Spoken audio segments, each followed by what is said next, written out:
Okay, let's go ahead and make our own maps now that we've explored a couple of these other mapping tools. Storymaps.arcgis.com. This is we're going to go to gallery. If you go to gallery, there is a mountain load, a boat load, a flotilla load, an armada load of maps there.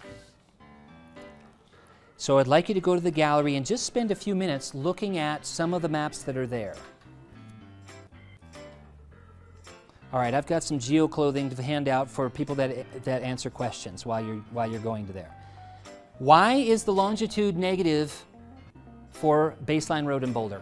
Why is the longitude negative? Yeah, okay, keep on going, keep on going. Why is it negative though and not positive? It's west of the prime meridian, so think of the Cartesian coordinate system, right? You've got the prime meridian is your y-axis, and you're left of that, so we're in the negatives. If we're in the eastern hemisphere, it'd be positive. So 40 degrees plus 105 is probably in Kazakhstan somewhere. Try that and see if I'm right. Maybe it's Uzbekistan. Okay, what about this? What is the tool that is the crowdsourcing equivalent of the Google Street View? The crowdsourcing equivalent of the Google Street View, where ordinary folks can go out and take pictures of trails, and yeah, exactly, Mapillary. This, I've got a little kid's shirt here. Let me give you a bigger one too. Yeah, Mapillary. Okay, what about this? The imagery that goes back to 2014 that you can have access to for the planet. What is that service called? Does anybody remember? The Wayback Imagery. Look at this, code more, live more.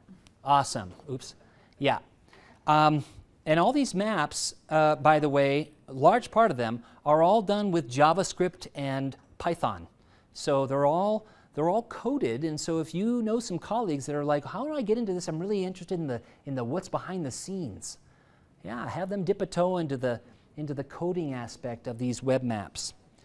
Okay, like Hans Rosling now, Hans Rosling and the set of graphs and maps for different countries over time for hundreds of variables. What was that called? Gapminder. Awesome. Who else said Gapminder? Look at this, GIS Day, I love geography. What's not to love?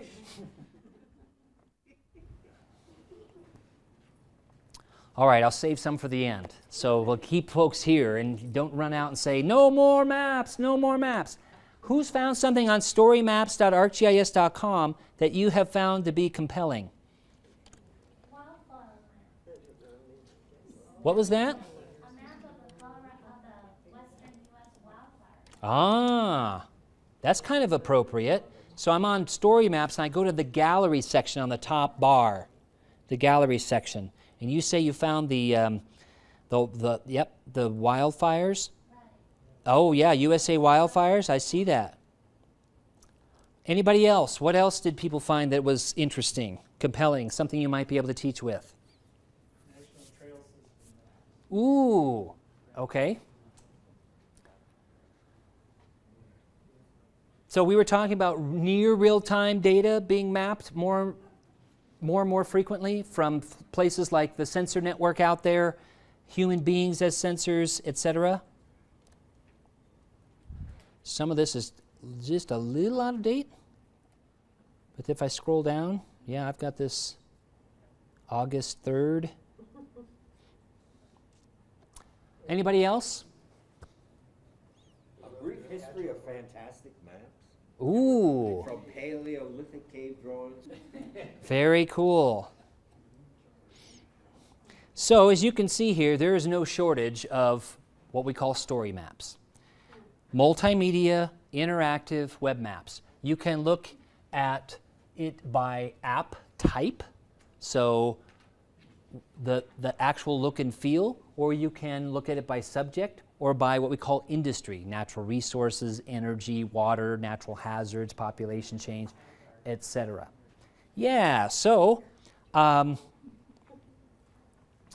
we could spend the whole class on just this particular group of maps. The way that story maps started is Alan Carroll, the National Geographic cartographer, got sort of to the end of his National Geographic career and said, you know, I really want to have a way for people to make their own maps and combine audio and video and narrative and so on. And so he came over to my organization and we gave him a team and the platform, and Alan's just going, you know, to town on this. But the more important thing, rather than Alan's team, has really been that ordinary people have generated this. So if I go to the search box, I want to just show you a couple of these. This is one that I want to show for two reasons. A, it's going to be the map that the kind of map that we create, and B, it's an example of why an organization like the San Luis Obispo Police Department decided to make a story map as their public interface. Here's our officers, here's the areas they patrol, here are their families. I mean, you know, they're real people. And so it was their way of introducing the community to their local police force. So they did it with a story map, as you can see. So you can see who's who and where they patrol, etc. So all done with a story map. The second one I want to show you in that gallery is, oh, and by the way, before we leave that one, when we make our own, we're going to make one that has this kind of look and feel to it. It's going to have an interactive map over here, it's going to have a larger image over here, and then it's going to have a gallery of images here. So you can navigate through the map based on the images, and you can also navigate based on these points on the map. So that's the kind of map we're going to make. It's called a map tour. The other one that I wanted to show,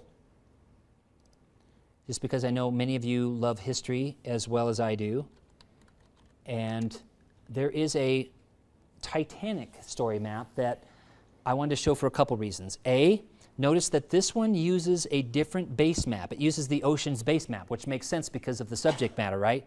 So it uses the ocean base map. The second reason why I wanted to show it is that, again, every one of these points actually is tied to a database. So if you just search on Titanic, you'll see this map in the Story Maps gallery. But notice that you've got a point for every single person on passenger, not crew, on the ship. And you can see, sadly, that the fate of Mr. Simon was not good. If I pan over to Colorado, there's a point on Colorado. Who's that? There you go. She lived, of course.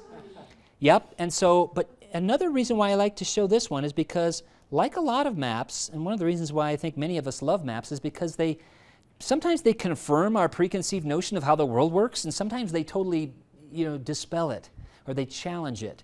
And so this one, if a person thought, everybody on that ship was from Ireland, England, or the USA, well, obviously that's not true.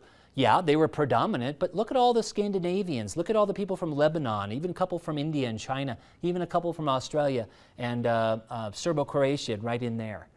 Fascinating to look at the distribution of, again, the passengers. And then the third reason why I wanted to show this is that it's called a tabbed story map, because you've got these tabs on it, and in this case it shows that story maps don't have to be just qualitative data. They can actually point to these dynamic graphs that you can embed here, and as you probably suspect, as I pan across first, second, and third class, right, you're going to see sort of the grim realities, right, of your chances of survival based on first, second, and third class. Okay, so this dynamic graph moves based on where you move here. The nice thing about these is that, even though I mentioned that there's a set of code behind these maps, JavaScript and Python being the two predominant, and a little bit of HTML and CSS, but you can create these without knowing any coding at all. And that's what we're going to do next, if you're ready to do it. Maps are us. Okay, all good. Still mapping after all these years. Whoa, still mapping after all these years. Did we get that on video? Hope so. Anyway, all good. So I want you to make a map that is going to be very similar to this one that we looked at, the San Luis Obispo police map. There are other maps in that gallery. So if I go back to the the gallery, and I look up on the left side, there's this map tour.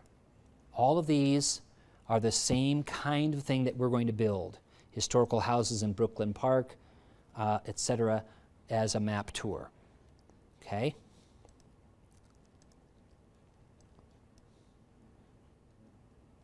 Yep. Okay. So we're going to make something that looks kind of like this. And while we do that, I want you to do a couple things. A, folks, kind of think outside the box here. We're going to all basically make the same map. And it's just a proof of concept. I want you to think about, what could I do with this? How could I teach with this? It could be a story map on things I really want my students to know in my OLLI course for whatever reason. Places around the world, historical events over time, etc. Or it could be something that you do on your own just to kind of get your feet wet with these mapping tools, like cool places I've been to in the last 3 years, or neat places I went on, summer break, etc. Okay? So think kind of outside the actual activity that we're going to use together. So if we're going up to we're in the story maps, we're in this gallery zone, correct?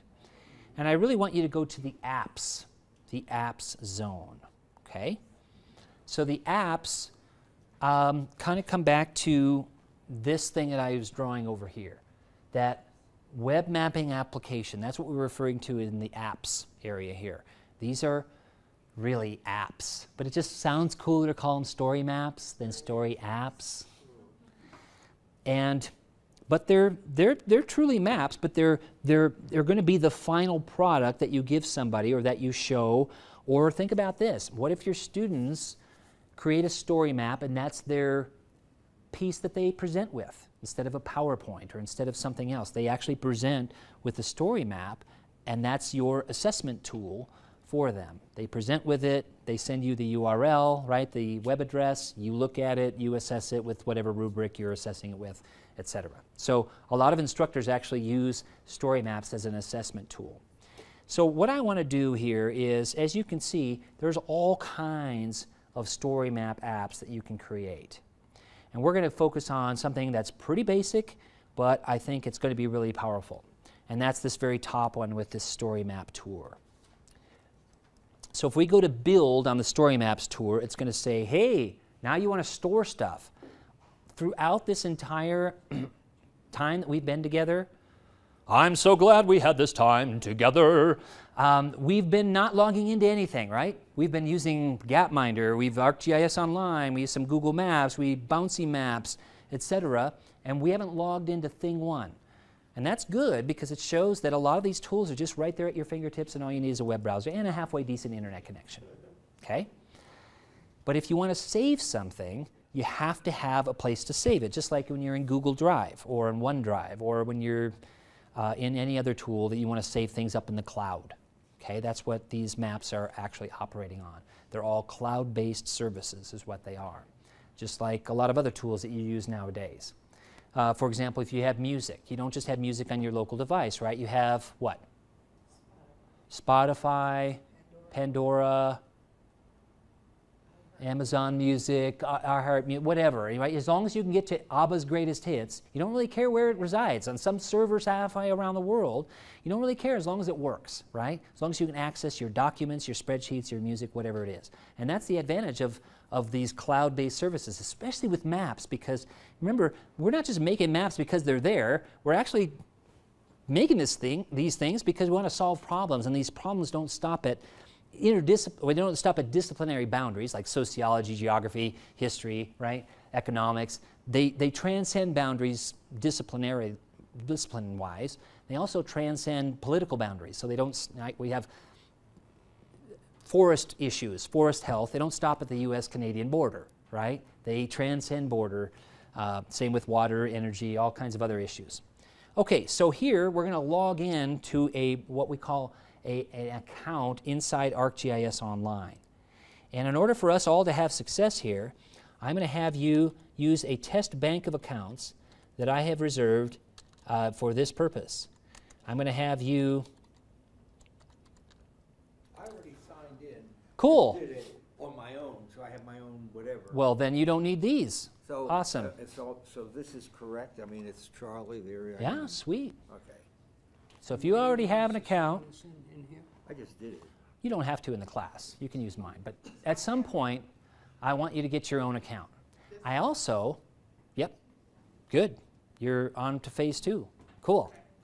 So, A, remember this nice spreadsheet that Barb is had you sign? I want you to have, at some point, a DU, University of Denver, ArcGIS Online account. But for the purpose of this class, I have a test bank of accounts that I want you to use just so that you can have success in the last X minutes that the class happens. And so, for example, if she logs in at T3GS170 and the password is T3GS_170, and if you are 171, and if you are 172, and if you are 173, see what I mean? Yeah. You need an account? 174, 175, 176, 177, 178, 179, 180 for you if you need it. 181, both of you? Yeah. All y'all? 182 for you, 183, 184. Does that make sense? You already signed in? 185? You guys need any? You need an account? 186? So the underscore is just the password, and it. Where is it? After you log in. The username is. She doesn't know how to type it in. Oh, The no. underscore is up on the top, and it says shift. See, I knew it was. Oh, I see. Not to log in ourselves, or do you want? If you have your own account, feel free to use it. If you don't have an account, you don't want to mess around with getting one in the next few minutes, then just feel free to use mine. All I can see is the dash. Yeah, when you hit shift and then there's two. Yeah, no worries. Anyway, the underscore is there because the passwords have to be 8 characters is all. So these will only be valid for 2 days, really. So at some point, I want you to get a DU account, and we'll get you one. But in the interim, some of you have already done this, you can get a free account over here on developer.arcgis.com. Developer.arcgis.com. Don't let this whole developer theme of this site, this is all about how do I make these maps from a coding perspective. Don't let that scare you off. If you go all the way to the bottom of that page, the developer.arcgis.com page, it says get a free account. So just make a note to self to do that at some point. Don't need to do it for the workshop here. I'd rather have you use mine so that you can be off and running right away. All right, so the last person that I gave a number to was 185, right? So 186. So I'm going to be 187, T3GS_187 for my password. Oh, it says it can't send me in. Oh, okay.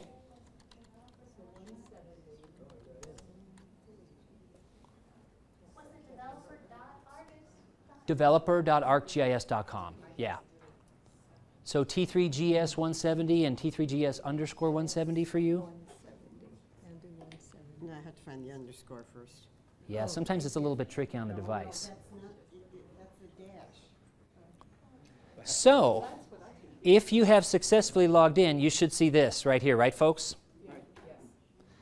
And with this part of the course, I kind of debated, do I want to have people make their own maps? And I decided yes, but I don't want you to get frustrated either. So, you know, it's going to be a brief dip a toe into the waters, okay? But there's plenty that you can actually practice on your own with these exact same procedures here.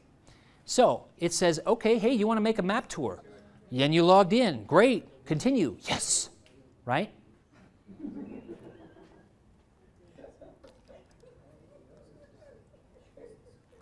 So this next screen says, hey, okay, you're going to make a map tour.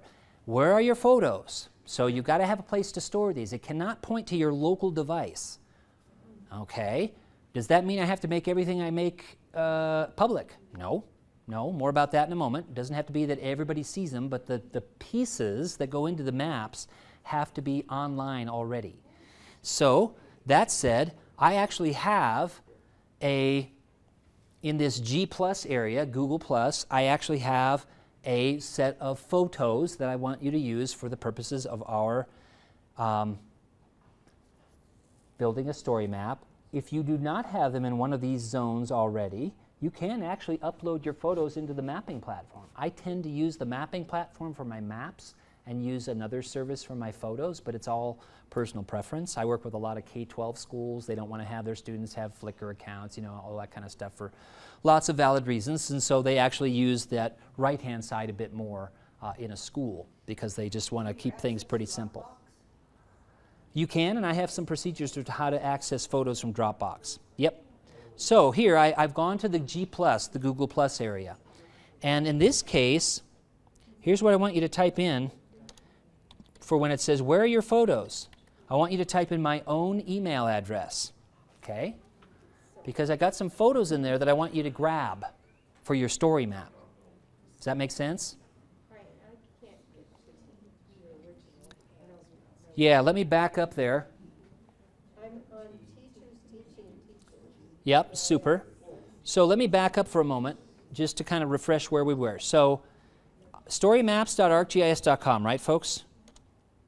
We were looking at the gallery, and that was all good, and it's the story of a lovely web map. No, the point is that there's all kinds of story maps that you can use in your OLLI courses. No shortage. But this next part is, I kind of wanted to get you folks into a little bit of the deeper waters. It's still, I consider to be pretty much the shallow end of the geotech pool, so not too scary, but I wanted at least to get you kind of familiar with, you know what, I can make my own map, and it's not that hard, and I can do it. So we went to the apps area, remember that? And we're going to build a story map tour. So I went to the story map tool area and then build. And then it says, hey, okay, where are your photos or images or videos? And mine are in this Google Plus / Picasa Web zone. So right in there, I'm going to type in my own email address, which is the one I had on that page right here. Okay? That one, jkursky@esri.com. Out of this, and I go to story maps. Yep, and then go to the apps area. Okay, Do we so, all put your, Yes. so get out of this, is what you're telling me. Yeah. And go to Okay. story maps. There you go. Yep, very good.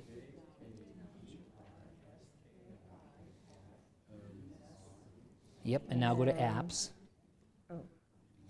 Story map. Am I still in story map? Apps, yep. Yep. he's got some stuff that he's, Right, exactly. I've got some stuff prepared. If I go back, I could pull up my own notes. Yes, you could. The other, You don't have to do mine. If you're already kind of at the next level, All right, feel free to. story. Here you go, and then map tour. Awesome. Map tour. But I didn't get, Okay. Yeah, let's click on map tour there, and then yeah, good. And then you should get that screen. It's like, hey, where's your, yeah, there we go. Oh, And then there your it is. G, Push yep. that. And then you're going to put my email address in there. So, yeah, some of you are like, hey, you know, I've got my own photos. I don't want to make Joseph's map. I want to make my own. So if you're already out in that sort of mid level of the swimming pool, feel free to swim on out.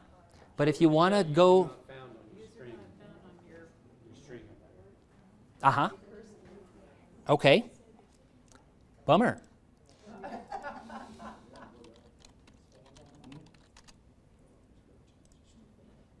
So if I type in that, I get this.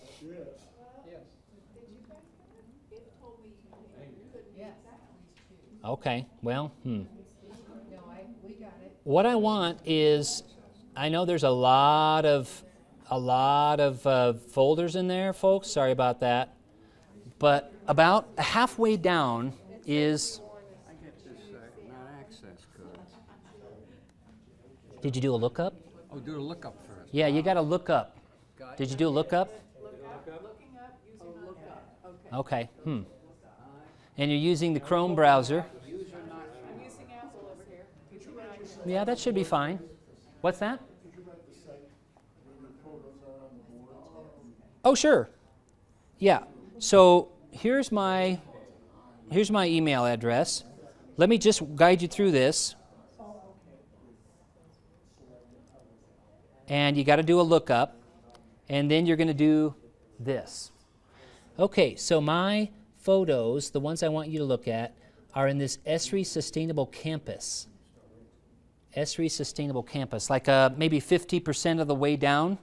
Did you do a lookup? Okay. Great. Cool.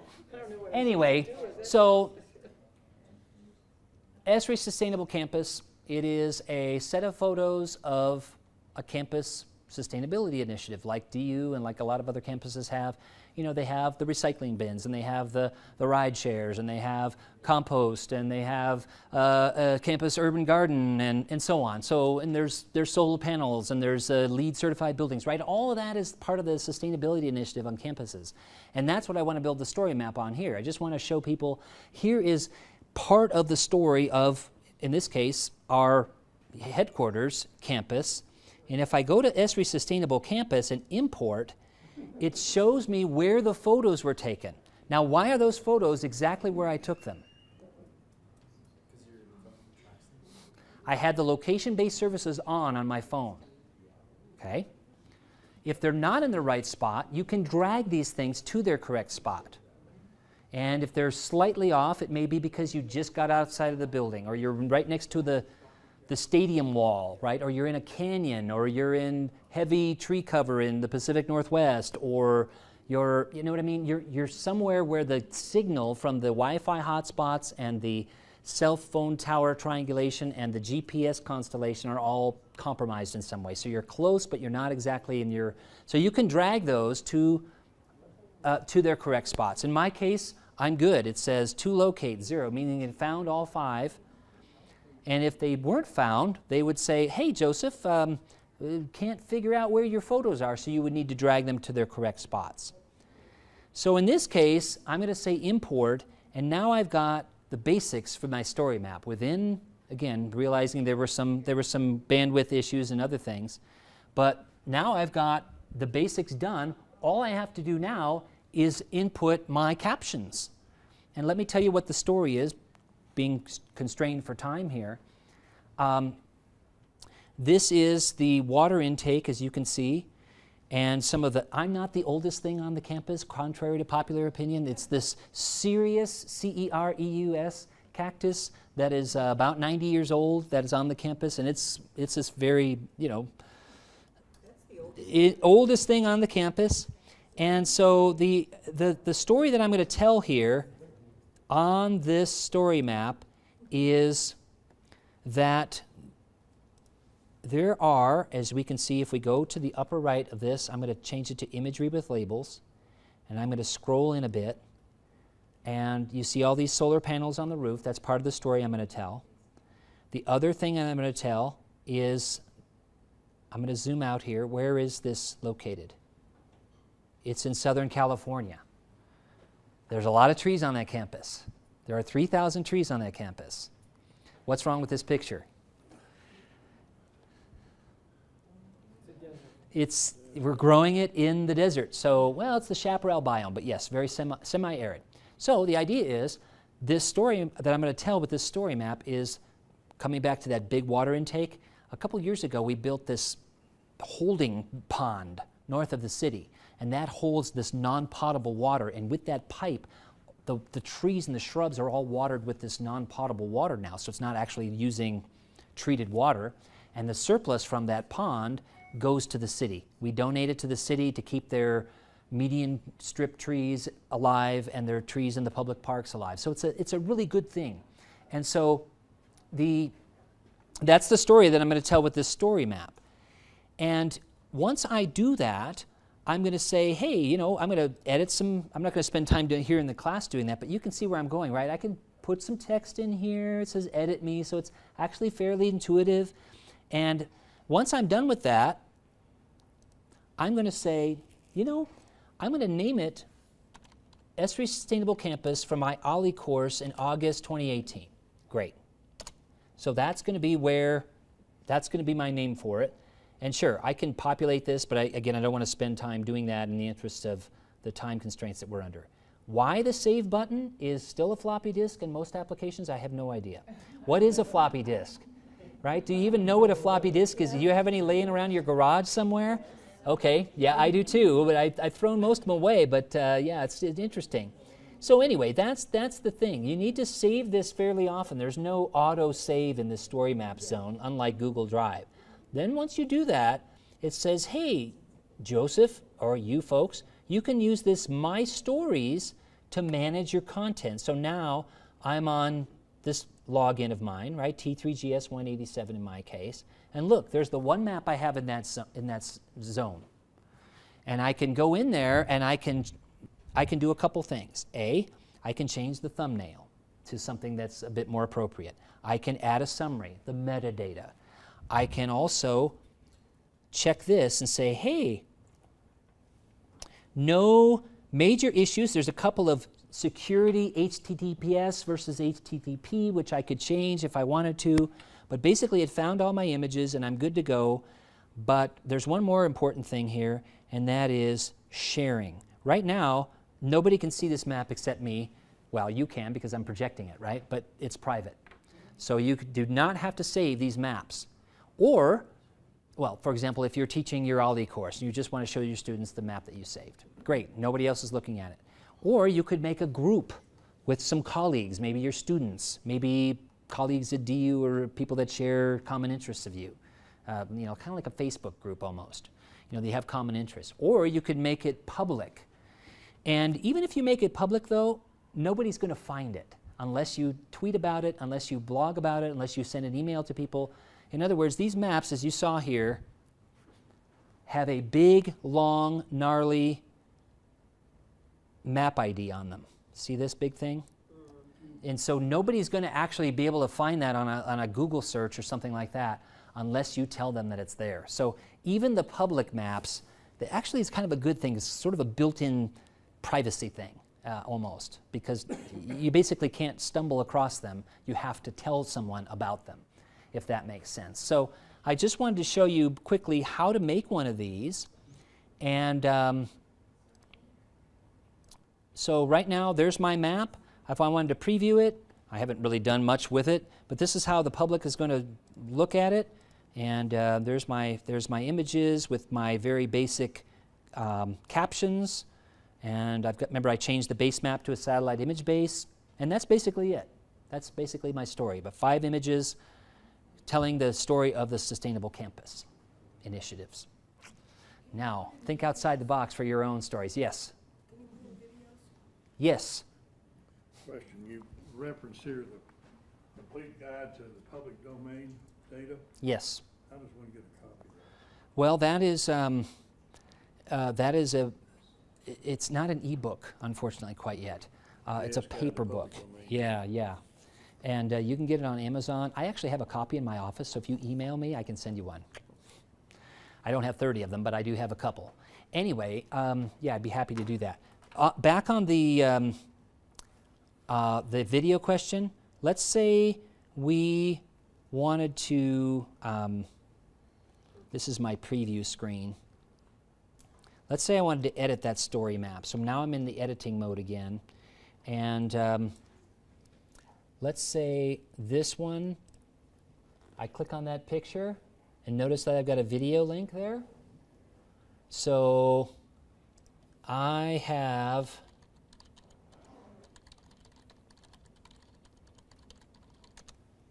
a very geeky 4,000 video channel.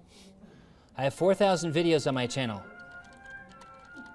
And one of the videos on there is a tour of the Esri Sustainable Campus. So if I click on there, this is my video of... Let me take you on a brief tour of... So here's my video. But you know how YouTube is, right? In this case, it's in YouTube. I don't want all of those related videos, right? In YouTube, they're not necessarily related, if you know what I mean, right? You've seen that before. So really what I want is the embed code. This is getting ever so slightly geeky, but if you go to the embed code, which is right here, this is what I want, that thing. And actually, really, I don't want that whole thing. I just want this, this little part right here.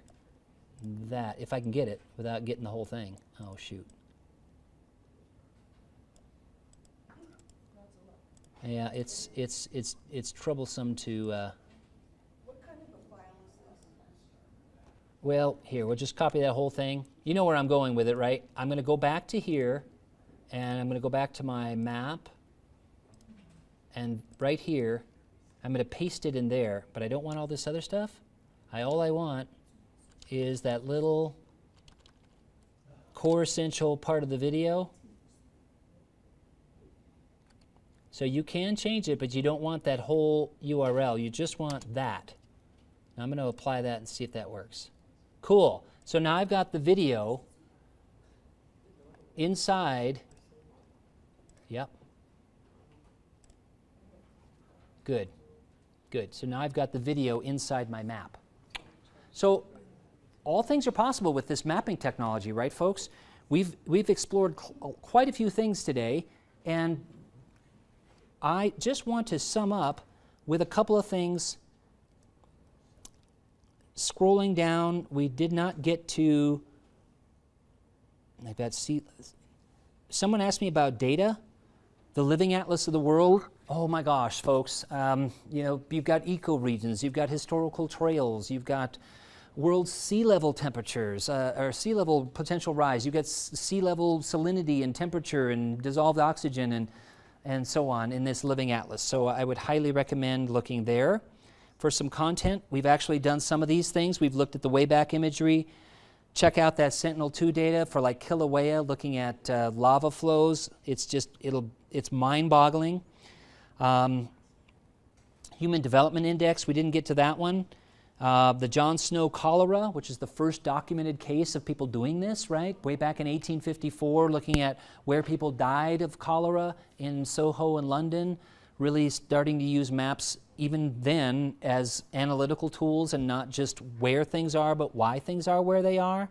And then we ended up with story maps, which we covered a little bit. I know that was a very brief tour, but there's also 3D that you can do. So I've got here, if you click on this, I've got the 3D earthquakes of the last 30 days, for example, that you could actually start mapping things in 3D, many of which are already done. You don't need to generate your own maps. Same thing with sea level rise. Then if you wanted to go out and collect your own data, like I was doing with these students in New Mexico, you can actually do that and map it.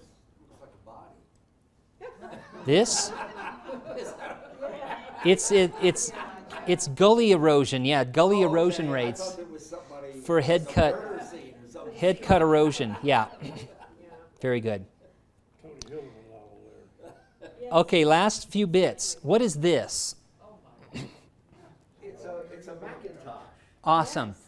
So when I was at a high school not too long ago here in Metro Denver, they were using it as a doorstop. So the point here I'm making is don't get too wrapped up in the tools. The tools will evolve, but every time they do, they get easier to use and they get more powerful. So that's good. Also, get your students in your courses to do this as well. Don't just have you do it all. Get them, yeah, to use some of these tools. And don't focus too much on the lesson, but actually, the whys of where. And then keep moving forward in your use of web mapping and keep learning, okay? So, some additional resources at the bottom as to how to continue with this. There are some courses, they're online, they're free, there's videos, there's no shortage, and this hopefully will get you started in the right direction there. You know how to get a hold of me as well, so if I can be of any help in your future journey, I don't mean the journey, the 80s band journey, I mean your geotechnology journey, so if there's any help I can give. I know this was kind of a lot in a short amount of time, but I really appreciate you folks hanging in there. And here's me at 48 North, 111 West, which is pretty geeky, but I hope that was at least get you thinking about, wow, the stuff I can do here, even if it's just going to storymaps.arcgis.com and using those in your courses. Even if you just started there, you'd have more than enough to keep you busy for this whole next semester. Yes? For us to go through those Sure. places, Yep. is there an easier way? Well, my whole philosophy is if you've got tools that work, use them. I don't advocate, presenting with story maps and replacing all your PowerPoints, for one thing. PowerPoint is good for what it does. The story maps are good for what they do. Going out in the field and collecting, when I set up a survey and mapping it like you did at the very first part of the course, so it's use whatever tools would actually enhance what you're teaching. So that said, I wouldn't pitch your existing teaching techniques because, like you say, you've got some good content, it's perfectly fine. But if you've got a moment in your course where you're like, this map that I'm using, for example, is just not sparking inquiry, it's just not helping the students really get into the meat of the issues, then that's a point where you maybe take that component of your course and use a story map or use one of these, or use a gap minder or some of these other things that we talked about. And just without changing anything. You could, there's a URL for each story map. Yeah, there's No a, one seems to know. Okay, oh, hyperlinking is very useful. I'm very serious about that. yeah, very cool. So I agree with Barb. It's link to your online content. Don't convert everything you have in existence. We don't have enough lifetimes to go there, but there might be some elements. That's all I'm advocating, is some elements of your courses might be enhanced with at least some of these things. Not everything, but maybe just pick one or two things, right, this next semester and use those, and I'd love to hear about what you did. Yes? You use Microsoft Sway. How does that differ from PowerPoint? Very good observation. As you can see, a lot of tools actually take iframe embeds, which is the way that I got the live web maps to appear inside this presentation. So yeah, that's one of the reasons why I like it, is because all I had to do was go to my individual maps and say, give me the embed code, and as you saw, some of you may be wondering what we're talking about, but this is a static image, this is a static image. But if I scroll up to one of my live web maps, like that one that you saw on the folks out in the field collecting, this is interactive. So this is an embed. So all I had to do was grab the embed code and put it in my Sway presentation, yeah. So Sway is another nice presentation tool. It's kind of like Prezi in some ways. It's online. The reason why I like it is, look, I went up to this computer. It's not my own computer.